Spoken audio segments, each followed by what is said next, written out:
मैं हूं Alia with breaking barriers. President Trump की तरफ से टैरिफ्स अनाउंस कर दिए था, जिसका इंतज़ार वो शाहकार आ गया, जिसके इंतज़ार में पूरी दुनिया इस वक्त नर्वस हुई बैठी है और स्टॉक मार्केट्स क्रैश होने को तैयार हैं। अब वो क्रैश होंगी या ऊपर जाएंगी ये तो हमें पता चल जाएगा, लेकिन इससे पहले टैरिफ्स की वजह से जो कुछ होता रहा है उससे कहीं ज़्यादा अब होने जा रहा है। लेकिन क्या ये एक दुनिया की वॉर ट्रेड स्टार्ट होने जा रही है? इसी पर इसका एक बहुत अहम एंगल ये है कि चाइना को बहुत ज़्यादा मसला पड़ गया है और चाइना के ऊपर बहुत बड़े टैरिफ लग चुके हैं, और जिन कंट्रीज पर टैरिफ्स लगेंगे वो अमेरिका के क्लोज ट्रेड पार्टनर्स हैं। लेकिन चाइना इस मुश्किल से निकलने के लिए कोशिश ये कर रहा है कि वो इंडिया से करीब हो जाए, और प्रेसिडेंट शी ने लेटर लिखा है प्रेसिडेंट मर्मो को। ये एक अनप्रेसिडेंटेड मूव है। वैसे तो ये 75th anniversary of relations between चीन एंड इंडिया, लेकिन ऐसे मौके पर एक ऐसा लेटर लिखना जिसमें ये कहना कि ड्रैगन एलिफेंट टैंगो, तो प्रेसिडेंट शी अब एलिफेंट एंड ड्रैगन का डांस देखना चाहते हैं इकट्ठे। उसकी वजह क्या है? उसकी वजह है ये टैरिफ्स। तो इससे ये लगता है कि प्रेसिडेंट शी बैक कर रहे हैं। China is begging from India कि हमारे साथ ट्रेड टाइज और भी स्ट्रॉन्ग करो, हम दोनों मिलकर इन टैरिफ्स का सामना करते हैं। तो एक तरीके से चाइना ने ये इंडिया को आप कह सकते हैं कि लालच दिया है या इंडिया के आगे घुटने टेक दिए कि हमें अमेरिका से बचाओ। तो अमेरिका के मेजर ट्रेड पार्टनर्स ट्रंप की टैरिफ्स की लिस्ट पर हैं, और उनमें चाइना, कनाडा, यूरोपीय union, south Korea, Mexico, Japan, Vietnam और इंडिया भी।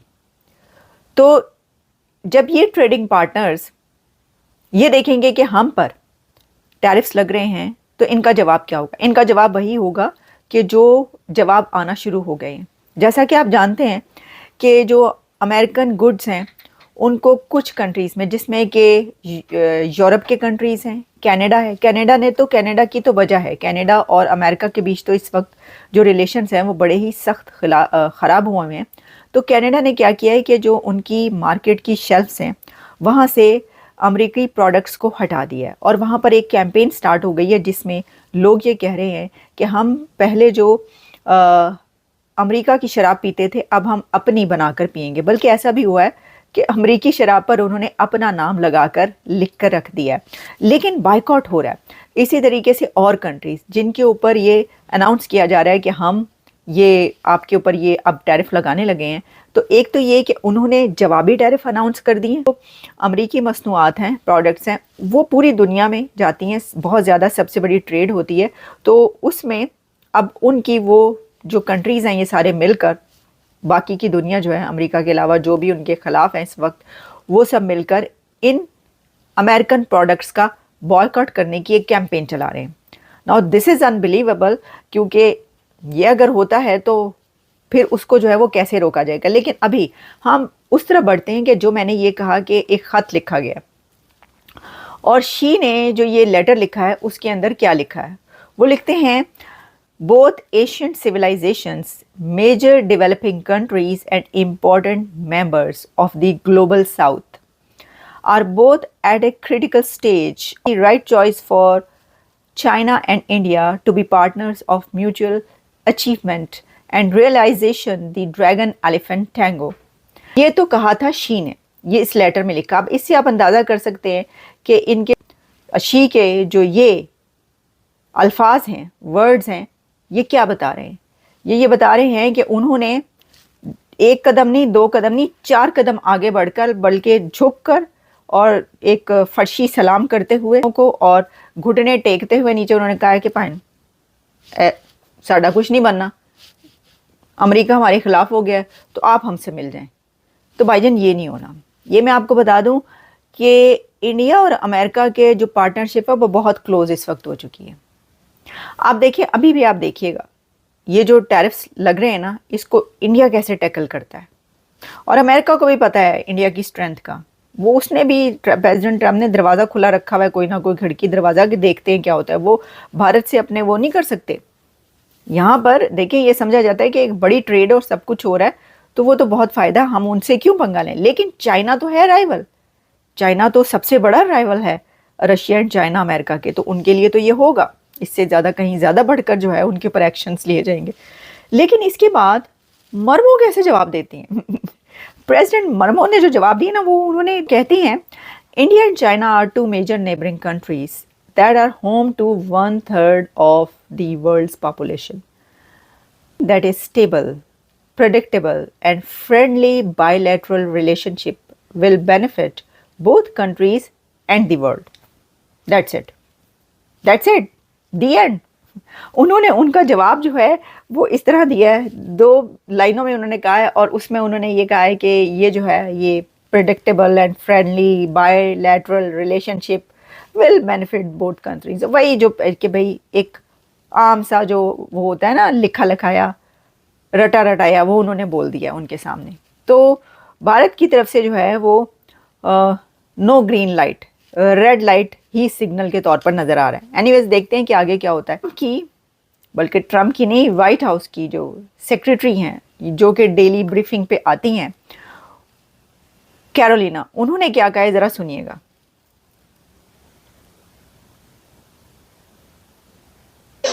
From the European Union on American dairy.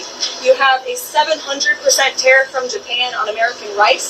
You have a 100% tariff from India on American agricultural products. You have nearly a 300% tariff from Canada on American butter and American cheese.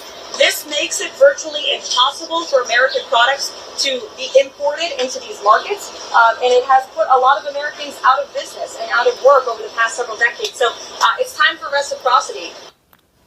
तो ये देख लिया आपने कि उन्होंने ये कहा, कह दिया है कि भाई ये जो कंट्रीज़ हैं, इन्होंने ऑलरेडी, उन्होंने जो ये कंट्रीज़ यानी जो ये सेक्रेटरी हैं, इन्होंने ये बताया है कि अमेरिका पर तो इन कंट्रीज़ की तरफ से पहले ही किसी की तरफ से 50%, किसी की तरफ से 70% और इंडिया की तरफ से 100% टैरिफ अमेरिका पर पहले ही लगे हुए हैं। तो उन्होंने कहा कि अब ये टाइम ये आ गया है कि अमेरिका टैरिफ लगाए, तो वो इन सबको जवाब दे रहा है। उनका ये कहना था भाई। एनीवेज, जो भी है, इसमें ये है कि रिएक्शन इसका बहुत ज़्यादा आएगा, आ रहा है ऑलरेडी पहले से। कुछ हो ना हो और कोई दर्जन पर टेस्ला जो है ना वो जलने के लिए तैयार हो जाए, वो देखिएगा आप सड़कों पे आगे कैसे लगी हुई होंगी और टेस्ला गाड़ियाँ भड़ जल रही होंगी, क्योंकि ये टैरिफ्स लगने की देर है। अच्छा, अब ये है कि ये पूरी दुनिया में जो है वो टेस्ला को बॉयकॉट किया गया और उसके खिलाफ कैंपेन चलाई गई। बल्कि इलॉन मस्क ने तो ये कहा है कि ये तो अनबिलीवेबल है कि ये जो कुछ हो रहा है उनके साथ। उन्होंने कहा मैंने किया क्या है।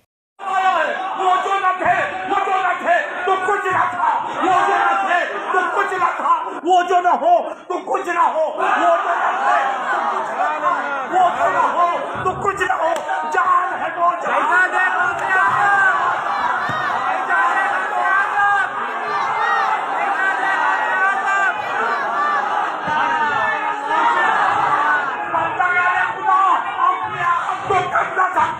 तुम उसके महबूब हो।